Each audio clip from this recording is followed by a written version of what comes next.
All right, well, good morning, everyone, and welcome to the Dharma Talk portion of our Sunday Dharma program up here in the upstairs Dharma room at the Providence Zen Center. Coming to you live, I think, is the phrase they use on TV. Thank you for laughing.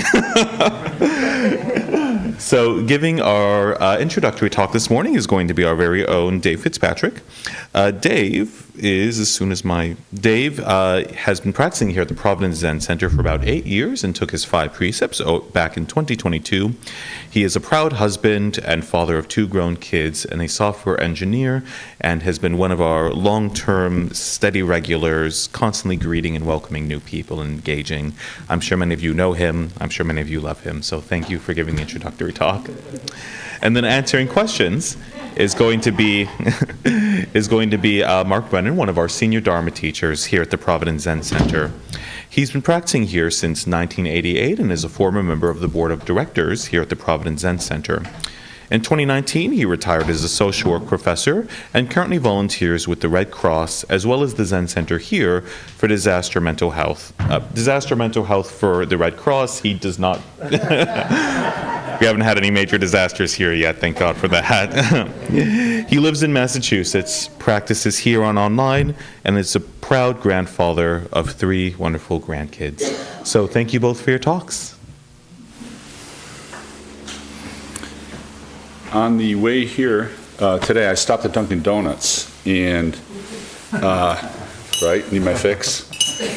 And there was an irate customer there ranting and raving about some situation. Wasn't the way they thought it should be.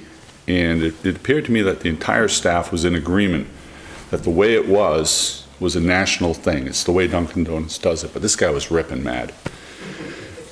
And I was thinking, have I ever gotten mad or that mad in a situation that wasn't the way I wanted it to be?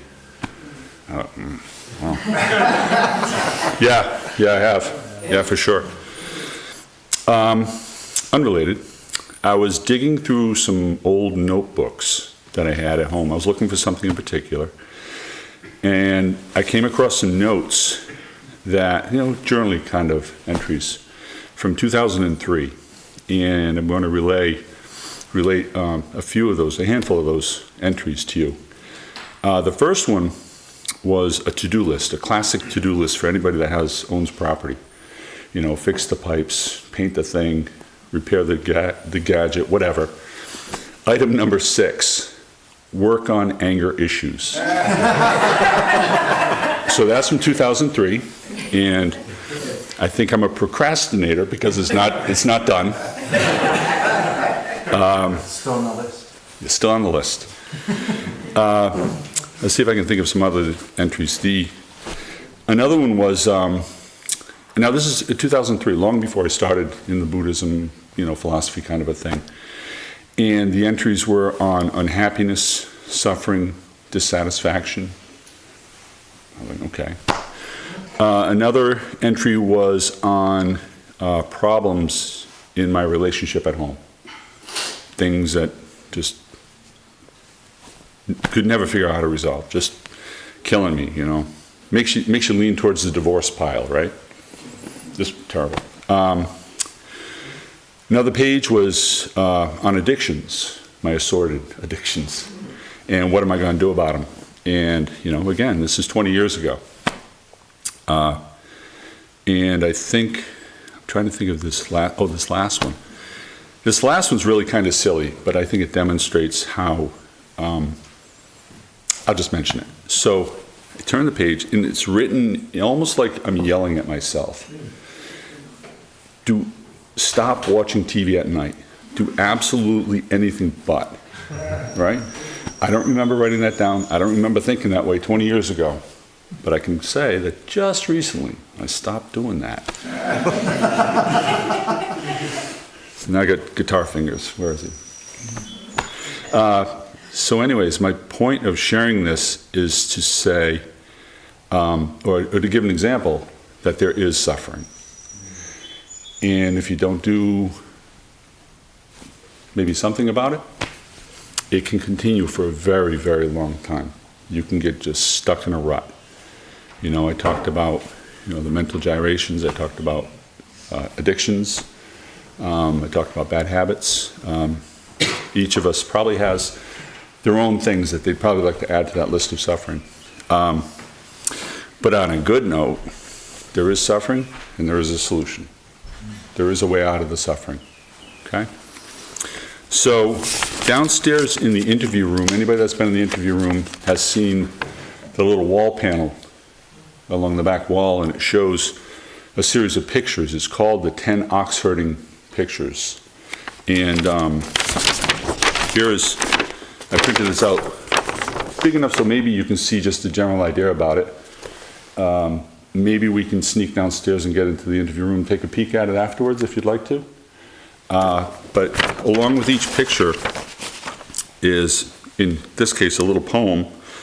I'm hoping it's a translation of what's on the panels downstairs, because I don't read Korean, so I don't know if this is exact. But so again, this is this. I'll call it a trope. You know, the got a problem, start working on it, high adventure, happiness. You know.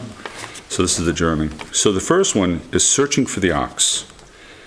In the pasture of the world, I endlessly push aside the tall grasses in search of the ox. Following unnamed rivers, lost upon the interpenetrating paths of distant mountains, my strength failing, my vitality exhausted, I cannot find the ox. So I'm thinking, this is kind of like my notebook from 20 years ago. I endlessly push aside the tall grasses in search, following unnamed rivers and paths, my strength failing. So I'm looking for something. Number 2, seeing the traces. Along the riverbank, under the trees, I discover footprints. Even under the fragrant grass, I see his prints. Deep in remote mountains they are found. These traces can no more be hidden than one's nose looking heavenward. So, even under the fragrant grass, I see his prints. Deep in the mountains they can be found. These traces cannot be hidden. So now I'm thinking, in my experience of my path, I think this might be Zen. I'm seeing stuff. Well, what's going on? I'm starting to see my own assumptions, my own behaviors, my own patterns. Third one, seeing the ox. I hear the song of the nightingale. The sun is warm, the wind is mild, willows are green along the shore. Here, no ox can hide. What artist can draw that massive head, those majestic horns? So this one's interesting. In all of our school's books and teachings, you will see poetic wording like this, and seemingly like cryptic stuff. Like, and you're like, okay, I don't know what it means, but I see it. For me, definitely, I'd read this stuff and like, I don't know. And then at some point in my journey, I was like, wait a minute, I think I know. And then about a year or so ago, I was like, oh, there it is. What's that? All of a sudden, my practice completely changed. So, I hear the song of the nightingale. The sun is warm. The wind is mild. Willows are green along the shore. No ox can hide. So, I'm not going to say more. I'll leave that to the teachers. All right, so now I've seen the ox, catching the ox. I seize him with a terrific struggle. His great will and power are inexhaustible. He charges to the high plateau, far, far above the cloud mists, or an impenetrable ravine he stands. So now the battle ensues. I've seen him, but now I'm working it hard. I'm chasing, I'm fighting, I'm struggling. The next one, herding the ox. The whip and rope unnecessary, else he may stray off down some dusty road. Being well trained, he becomes naturally gentle. Then, unfettered, he obeys his master. So this one's fun for me. The whip and rope are necessary, else he may stray off. So last week, Ava, is she here? She asked Lisa a question about posture. You know, when you kind of lose your posture, what do you do? And she gave us a great description of getting back into it. And I asked Dennis, I was shooting for an analogy of the mind. What happens when the mind, your mind is going off? And I think, I didn't know it at the time, I think what I was asking him was, What about this whip and rope that's necessary, else it may stray off down some dusty road? All right. So now, I think, I'm in the middle of 5, I think. I'm wrestling with it. It's not completely well trained, but it's definitely getting gentle, which is pretty cool. This unfettered, he obeys? Nah. Nah, he's still stubborn. I'm not going to go through the next 5. Again, after the talks, if anybody would like to see this, maybe we can hook up downstairs in the interview room, or follow me down there and we can talk about it some more. Or maybe just outside here is probably good enough. So I think maybe the last thing I want to mention is about my practice here in particular. I've had a lot of doubts about whether or not this is enough.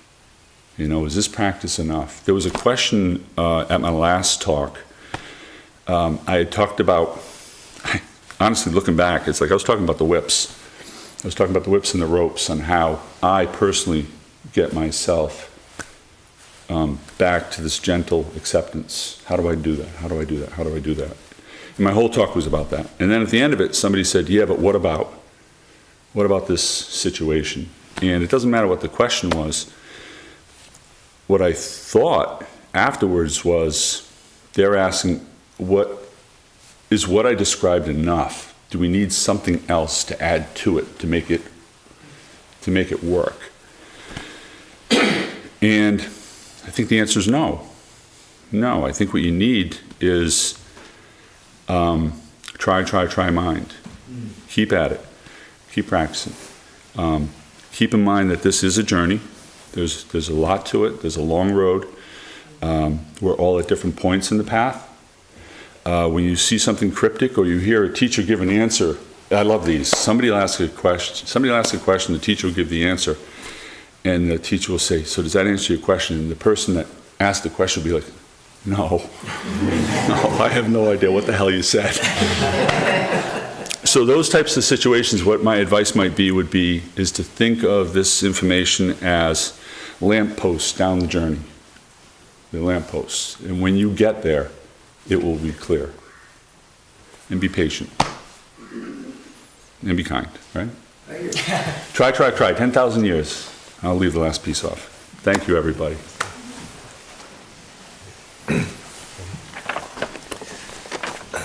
Dave, thank you for your very personal and heartfelt talk. And so now's my time to answer questions.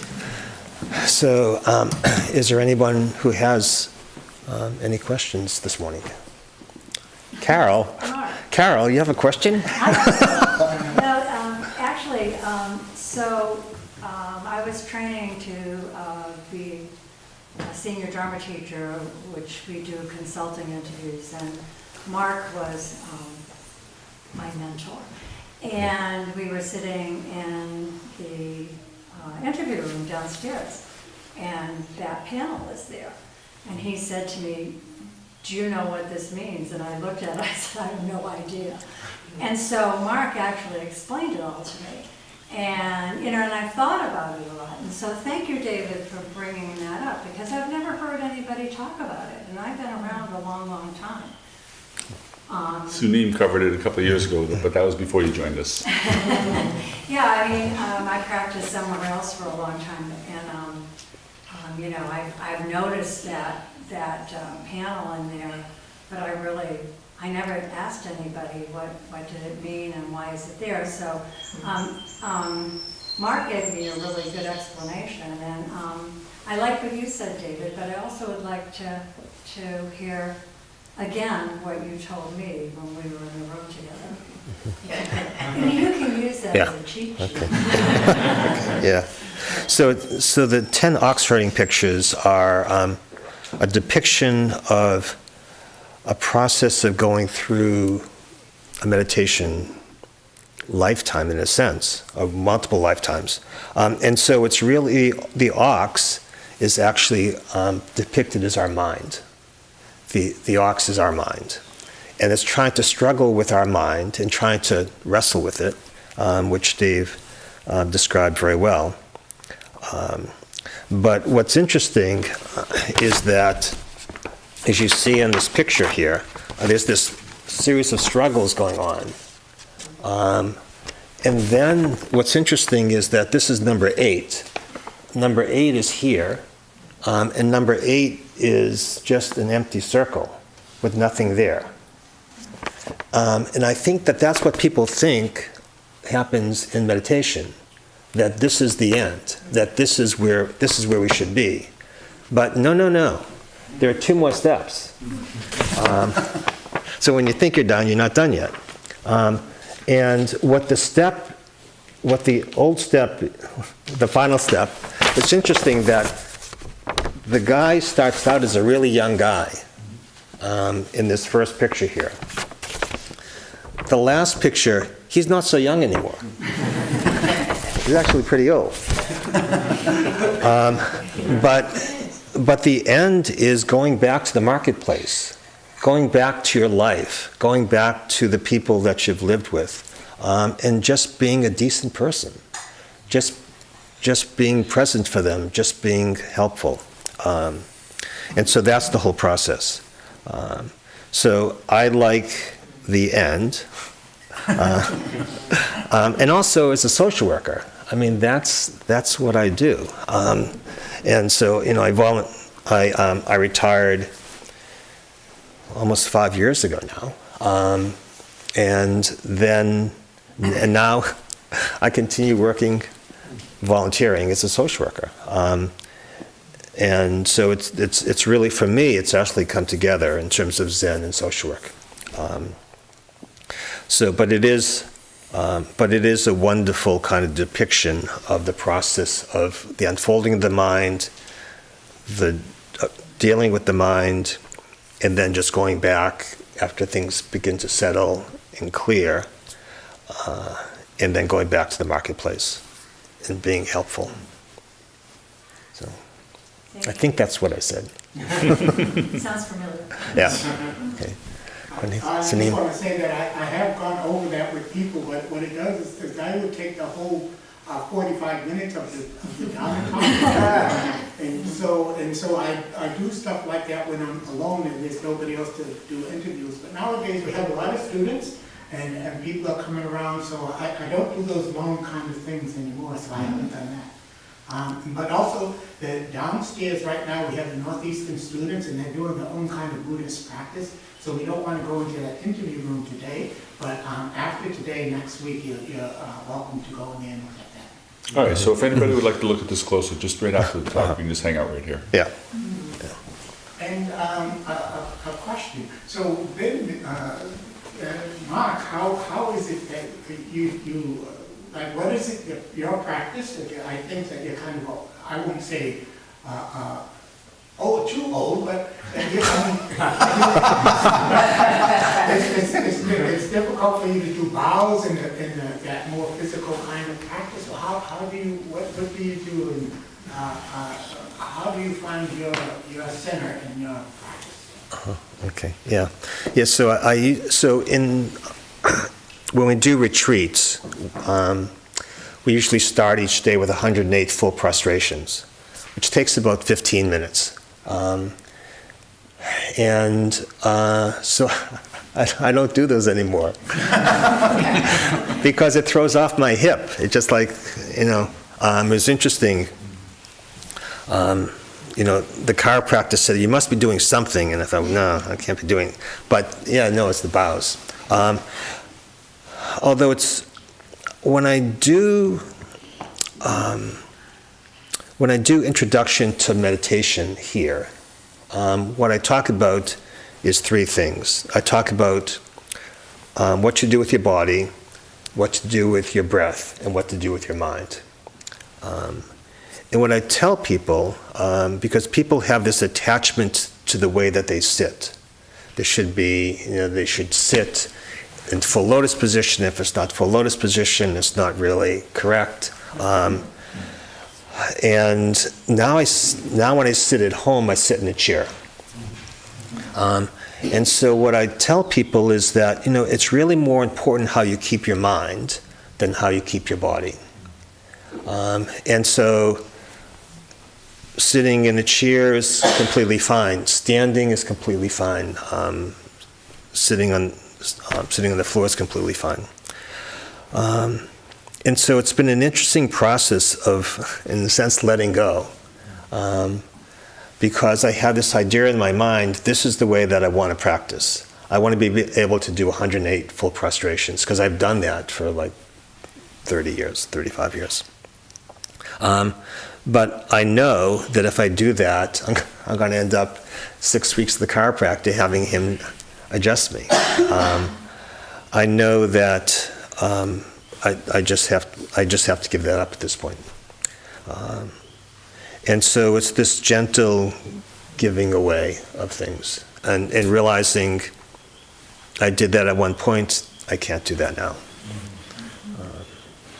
So. Thank you. Yes. Yeah, when I'm sitting in my life, I notice, I want to call like knots working themselves out. Mm-hmm. Things being like really in the head and almost like a chipmunk, it just keeps going and it just doesn't want to settle down. And so I just let that be like, okay, that's what has to happen.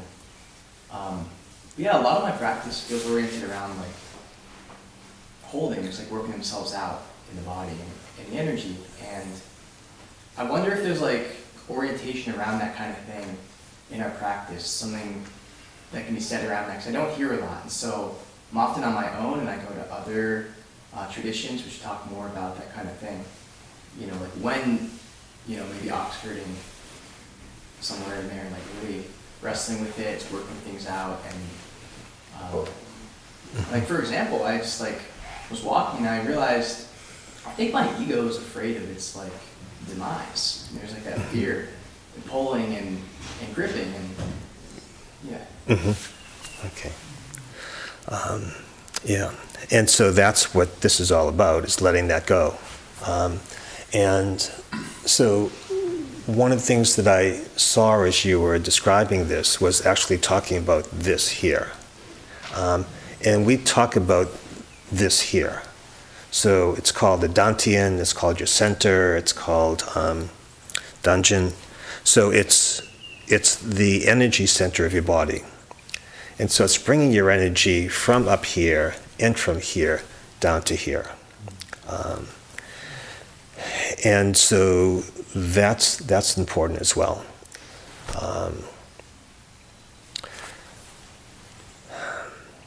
So what I would say is that it's important to practice.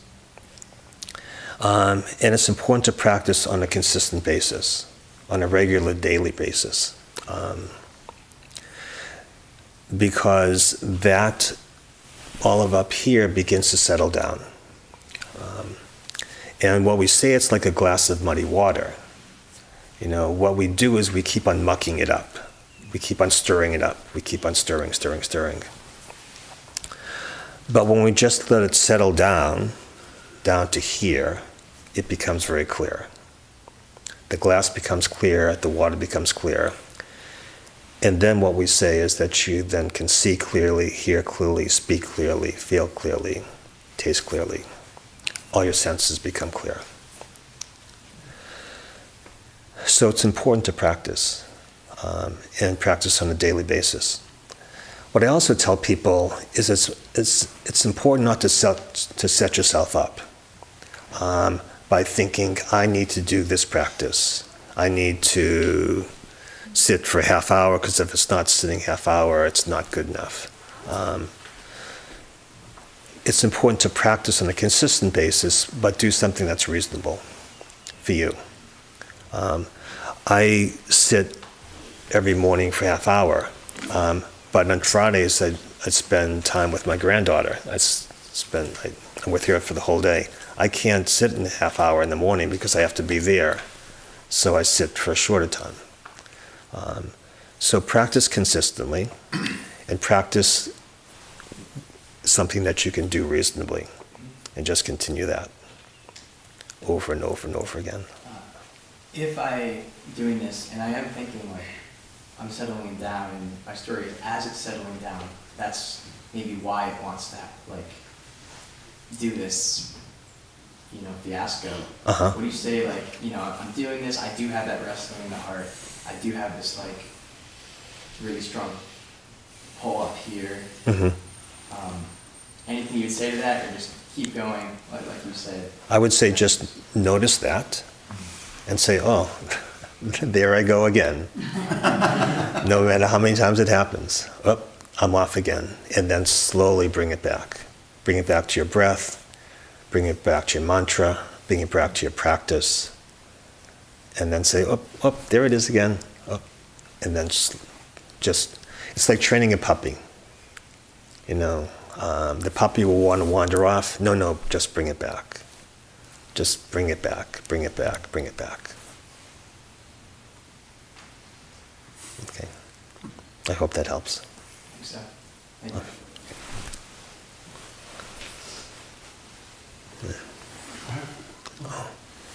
Mark, I have a question.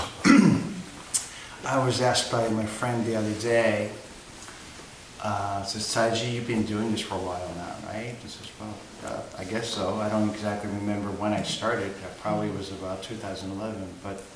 But he said, how long does an average person, and how long does it take for an average person to really, to get into this sort of thing? What do you think? Like 10? Like, I haven't, and my answer was, of course, I have no idea. I mean, I'm sure it's different for everybody. And maybe it's 2 years, 10 years, I don't know. Oh, I don't have a time for that. It's like, okay. So I really wanted to help him, but I had no answer to say, hey, well, why do you, my thing was, why do you come sit with me on Sundays? Oh, I don't have time for that.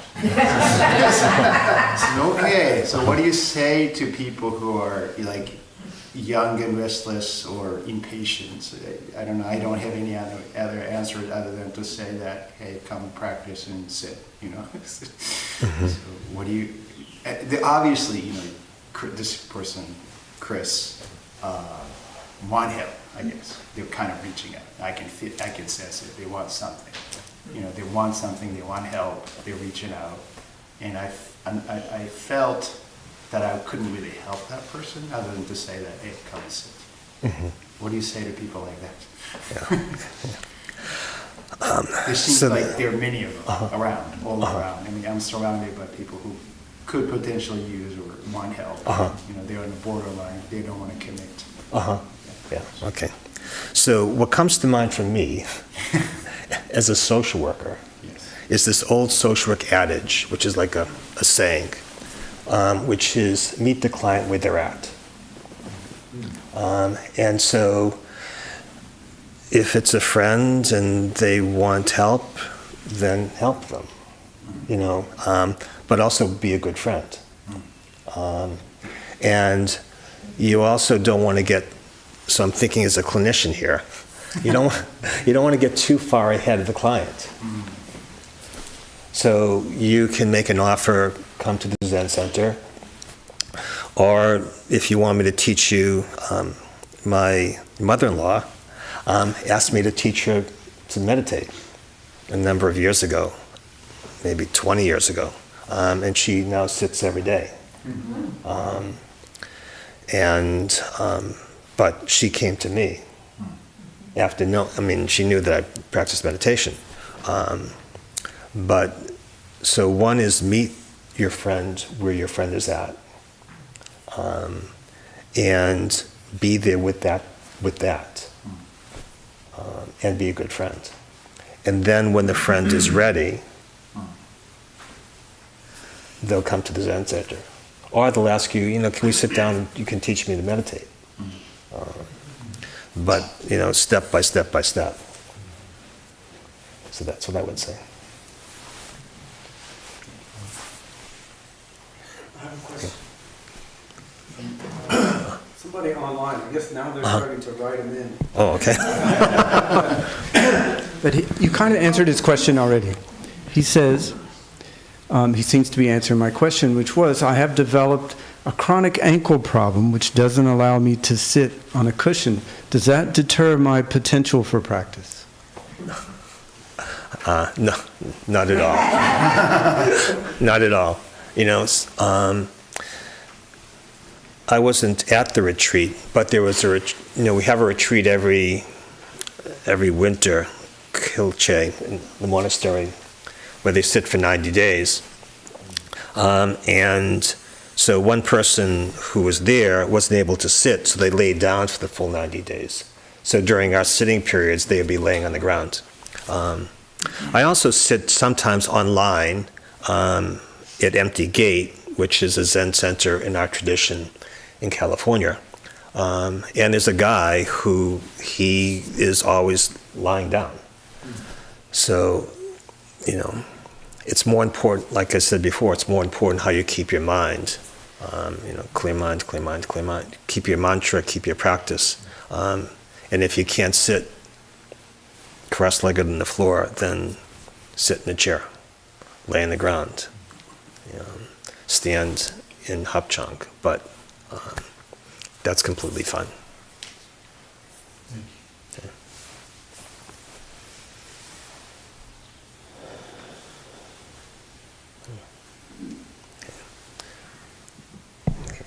Okay. Other questions? I have a question.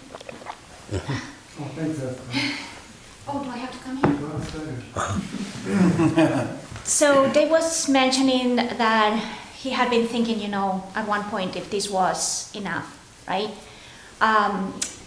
As we all struggle through certain type of suffering or bad habits or whatever throughout our lives, I think that we look for different strategies, not only meditation, or maybe, that's why we are all here, we are trying to get out of suffering.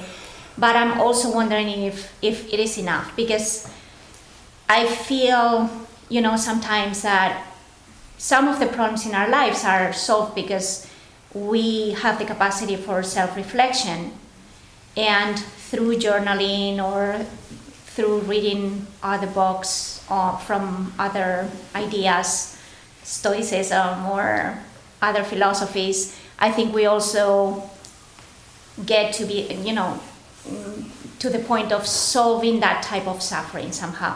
So my question is, to what point is meditation enough? Is this enough? And also related to that, I have another question about why is Zen Buddhism? Why there's not Buddhist teachings through the school of Zen, like the sutras or something like that. Mm-hmm. Those are my questions. Okay. So the question about whether Zen or meditation is enough, you have to look at enough. And so what's enough? And so, sometimes people come to meditation because they have, as a social worker, as a clinician, sometimes people come to Zen to solve psychiatric problems, mental health problems. And I would say that, it may not be enough for something like that. That it may be important to see a therapist and practice. So it depends on what the question is in terms of enough. So what are you trying to solve? If you're trying to work on the mind, what I can say, it's been enough for me. And that you have to look at enough. In terms of your second question, in terms of Buddhism and Zen, I would say that Zen is not Buddhism. That Zen comes to us in a Buddhist package, but if you say that it's Zen, if you say that it's Buddhism, you've already missed the point.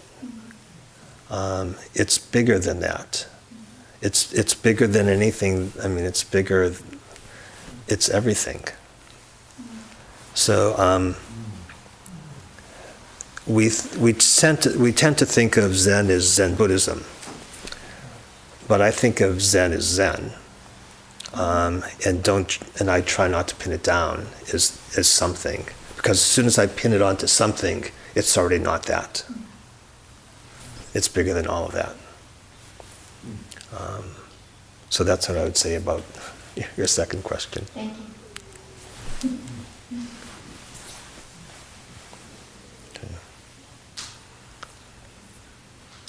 Some people need a clear path to follow. Mm-hmm. My wife is experiencing that right now. She doesn't see the path. I came from evangelical Christianity that I practiced for 16 years, and there was a very defined path in that. Here, there is no path. So I think I'm more stubborn than her, or maybe I suffer with her. And that's why I keep coming. If there is no path, if there's nothing to grab onto, what do you do? So I would say that there may not be a path, but there's a method. And we have 5 practices. We have bowing, sitting, chanting, walking, and Kongan practice. And so we have these 5 practices. And those 5 practices are a way of examining the question of what is this all about? What am I? What is this? And so by using those tools, and some of them are more helpful to some people than others. Some people come and Kongan practice, Kongan practice is not for me. And so they say that. Or chanting is not for me. I just can't chant. I mean, just chanting is not for me. But we have these practices, and these practices can bring us back to ourselves and then help us understand ourselves so that we can then help this world. So I would say that there's no method, there's no path, but there are practices. And find one that works for you, or find one that works for your wife. And it doesn't have to be this path, this method, it could be Christianity, it could be Hinduism, it could be whatever. But find a path that works, that feels right, and then practice that.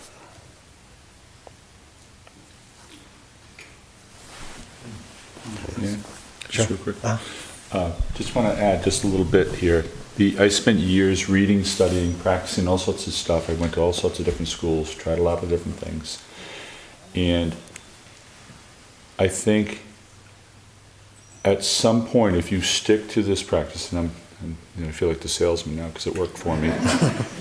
If you stick with the practice and keep that great doubt, that great question, what is this, what is this, what is this, what is this? At some point, I'm hopeful that you will suddenly understand where'd it go? I hear the song of the nightingale, the sun is warm, the wind is mild. I hope someday you're going to go like, oh damn, it's right here. It's right in front of us. And when you see that, I hope you have the same experience that I did. And all of a sudden you're like, I think I see it now. Now I have a path. So I think just stick with the practice. Keep sitting. What is this? What is this? What is this? When I say what is this, it's not some cosmic woo-woo. It's like, what is this? What is this? What's going on? Why are these feelings appearing? Keep at it. And I hope, right? Someday you'll see it. There it is. And then now I hope, I want surrender. I want one ilsanim surrender. I want to be riding on the back of the ox just like, baby. But I'm not there yet. So anyways, thank you. Step by step. keep at it. Keep at it. Be patient. Be patient. And look around the room and see other people have got it. And you're like, they got it here. See? If you're finished with the question. Okay, go ahead. Okay. Thank you. So how will we find that this practice is working for us? Like there are 5 practices. If we start one practice doing, then how will we find that this practice is working for us or not? We should be keep practicing or not? So, Okay. So how do you know if this practice is working for you? yes. Okay. It's a good question. So I would say a couple things about that. One is that you have to make a commitment to the practice. So you have to do a practice for, I would say, a month, 2 months, 3 months. Sincerely make a commitment to the practice and then do it for that period of time. And then, I think that you can feel for yourself, this is actually working for me or it's not. And then the other thing is you can look around the room and in your life and see if other people are responding to you differently. Because they may sense, there's something that's different. It seems like you're more settled now. And so when you look around your environment and see what other people are saying about you, then that may give you some clue that, I think I'm onto something here. We are on right path. Excuse me? So it will, we are on right path. Yes. You Yeah. will feel like that. Yeah. So I would make a commitment to the practice for a good period of time, and then check in with yourself about how this feels to you, and then also check out with other people because they may comment to you, things, you seem different now. So that is like a clue that this is working. Seeing different means like you are more positive, you are more settled or more calm. Yes. Yeah. Or more honest, or more open, or more whatever. But there's a change here.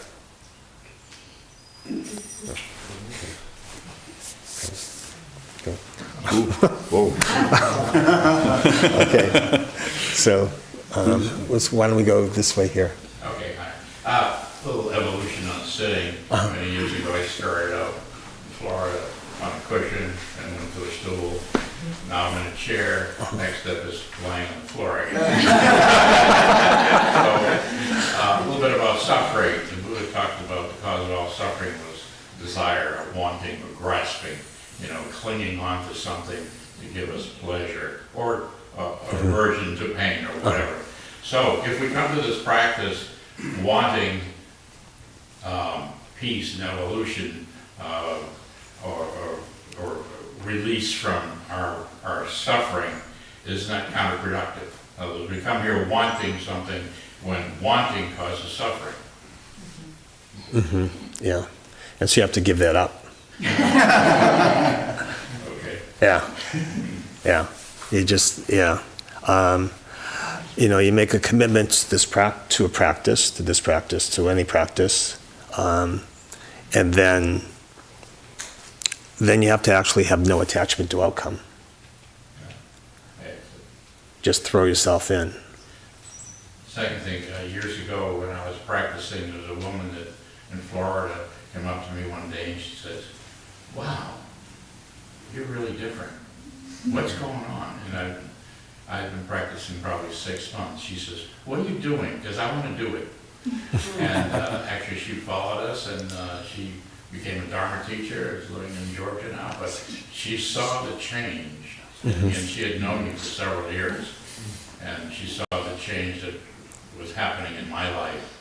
And she wanted, she wanted it. Mm-hmm. Yeah. And she found it. She found it. Yeah. Thank you. Rick? Yeah, so you mentioned that people see us differently. Uh-huh. Is it also that we see others differently? Mm-hmm. Yeah. Yeah. So I think, well, what happens to me is that I see the full situation. It was interesting. I was sitting in the retreat. I was sitting a week. And what happens when you sit these week-long retreats is, for me, memories come up. Childhood memories come up, and all this other stuff comes up. And I thought, and it happened again this time. But what was different is that I saw all sides. I saw my side, I saw the other people's sides, and then had compassion for everybody. And so it does, that's what happens, is that you see things wider. And that's been my experience. So I hope that helps. And, Mark, thank you.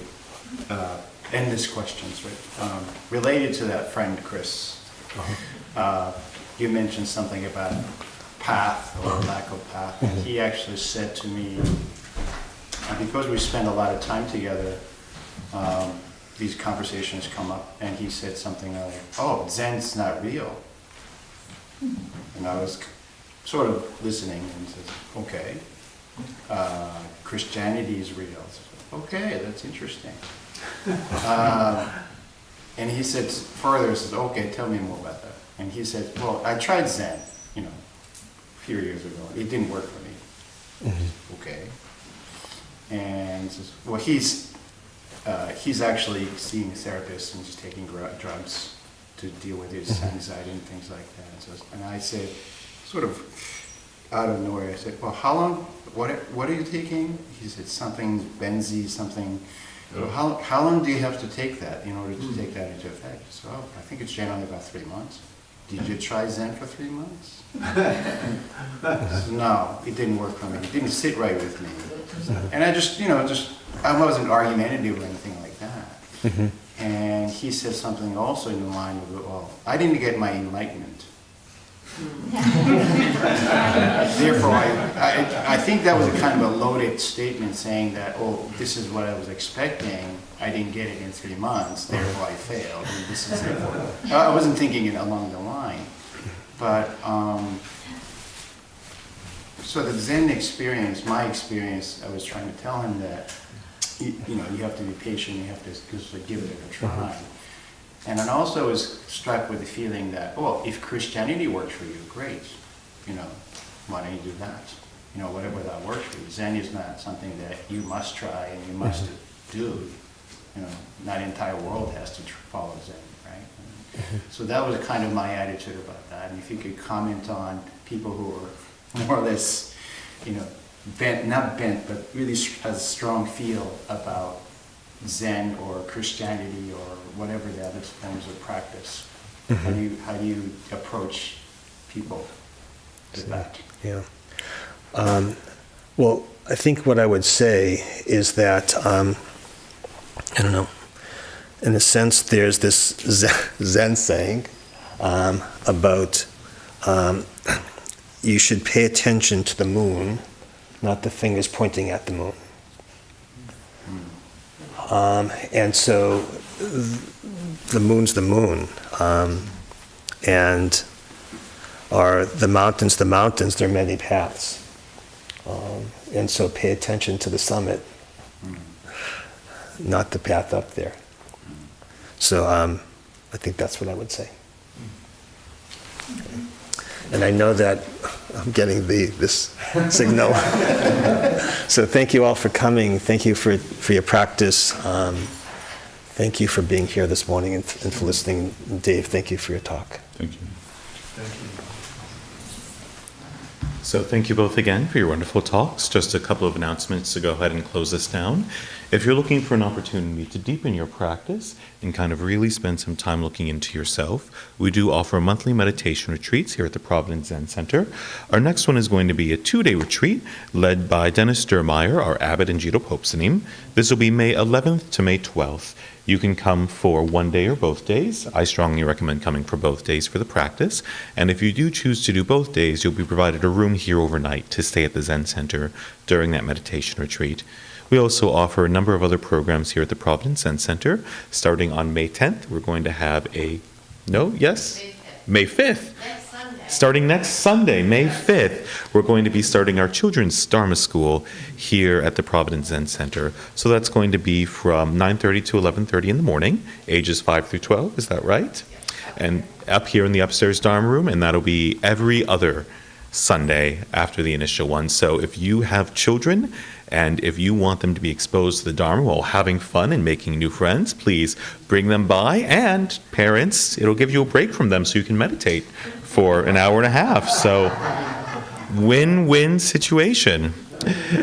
Other programs we offer include on Tuesday nights at 7 o'clock, we offer a refuge recovery meeting led by our very own Don Boudreau, who has many, many years of experience as a mentor in that.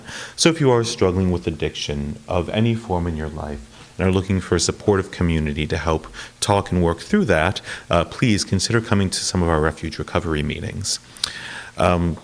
Last and not least, practice is always free. Electricity and streaming is not. We do rely on direct donations for about 30% of our income to make this place run. So if you'd like to help support us, we do gratefully accept donations online or in person. We have a small donation box downstairs, and your money goes to helping provide this teaching free of charge for everyone who comes through these doors, and more relevantly, you helped us get a new roof, which is very important. So thank you again for that. Another way you can donate is through your time and through your efforts. We do have a volunteer program with a sign-up sheet downstairs. Currently, we are looking for volunteers for our Wednesday night public dinners. Currently, the only 2 people cooking for that is our kitchen master and Kwanheng Sanim Jito Pope Sanim. And so please consider volunteering to cook a meal on Wednesday nights if your time and availability allows. If you can read, you can cook a soup. You do not need to be intimidated by it. It is not difficult. So thank you all so much again, and we'll see you all next time. Gift shop's open.